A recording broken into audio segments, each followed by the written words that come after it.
Puikam jaunu spilvendrānu uzšūšu. Izvēlējās puika šādu te audumu ar betmeniem. Nu, lūk, nogriezām aptuveni 50 cm audumu, kas ir salocīts dubultā, izklājot, viņš ir 1,50 m garš. Un tagad galvenais ir, droši vien taisīsim ar veļas vīli un izlocīsim visu tūlīt, kā viņam jābūt. Pirmais apšujas spilvendrānu malas un pēc tam saliekot abas kreisās puses spilvendrānai uz riņķi. Nu, lūk, spilvendrāna gandrīz gatavu. Uz riņķi mums ir taisna vīle.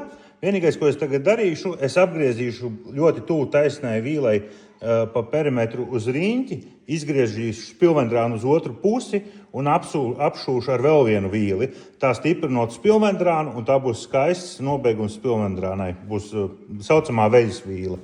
Nu, lūk, un puikam foršs Batman spilventiņš gatavs.